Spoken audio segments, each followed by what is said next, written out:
जम्मू कश्मीर को विशेष दर्जा देने वाले अनुच्छेद 370 के कुछ प्रावधान रद्द करने के लगभग 2 साल बाद अब प्रधानमंत्री नरेंद्र मोदी की अगुवाई में बैठक हुई। बैठक में उपराज्यपाल मनोज सिन्हा, गृह मंत्री अमित शाह, एनएसए अजीत डोभाल समेत कई नेता मौजूद रहे। करीब 3 घंटे चली बैठक में पूर्व मुख्यमंत्री महबूबा मुफ्ती और उमर अब्दुल्ला समेत कई नेता इस पर अड़े रहे कि अनुच्छेद 370 वापस होना चाहिए। इन सब के बीच प्रधानमंत्री नरेंद्र मोदी ने इस बात का आश्वासन दिया कि परमिशन पूरा हो जाने के बाद चुनाव कराए जाएंगे। दूसरी ओर एक मीडिया रिपोर्ट्स में दावा किया गया है कि अनुच्छेद 370 पर अड़े नेताओं की मांग पर बीच का रास्ता तैयार किया जा सकता है और वह फार्मूला अनुच्छेद 370 की वापसी के बजाय जम्मू कश्मीर के कुछ भागों में अनुच्छेद 371 के विशेष प्रावधान लागू करने का हो सकता है। रिपोर्ट के अनुसार राज्य के कुछ इलाकों में 371 के प्रावधान लागू किए जा सकते हैं ताकि अनुच्छेद 370 की मांग कमजोर पड़े। तो ये समझ लेना चाहिए कि आखिर 371 है क्या। जिस तरह से अनुच्छेद 370 ने जम्मू कश्मीर को विशेष अधिकार दिए थे जिसे खत्म कर दिया गया, ठीक उसी तरह अनुच्छेद 371 भी अन्य राज्यों को कई तरह के विशेष अधिकार देता है।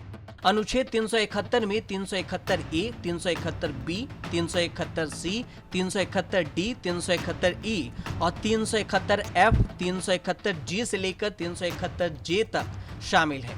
इनमें शामिल सभी राज्यों के लिए कुछ विशेष प्रावधान दिए गए हैं। इसे उदाहरण के तौर पर समझिए। हिमाचल प्रदेश में 371 लागू है। इसका मतलब ये हुआ कि अनुच्छेद 371 की तरह कोई भी व्यक्ति जो हिमाचल प्रदेश के बाहर का हो वह राज्य में एग्रीकल्चर लैंड यानी खेती के लिए जमीन नहीं खरीद सकता है। वहीं अगर कोई व्यक्ति हिमाचल प्रदेश का निवासी है और किसान नहीं है तब भी वह खेती के लिए जमीन नहीं खरीद सकता है। बता दें कि 371A से लेकर 371J तक देश के कई राज्यों को विशेष दर्जा प्रदान करते हैं। हर राज्य के अपने हितों का ख्याल रखने के लिए संविधान के इन अनुच्छेदों के जरिए इन्हें स्पेशल पावर दी जाती है।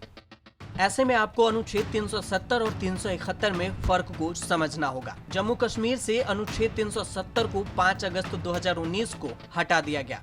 संसद में 370 पर बहस के दौरान 6 अगस्त को अनुच्छेद 370 का भी मुद्दा उठा तो बहस के दौरान गृह मंत्री अमित शाह ने कई तर्क गिनाए थे कि क्यों सरकार इस अनुच्छेद को नहीं हटाना चाहती। अमित शाह ने एक तर्क दिया था कि 370 की तरह 371 राज्यों में अलगाववाद को बढ़ावा नहीं देता है, इसलिए इसे हटाया नहीं जाएगा।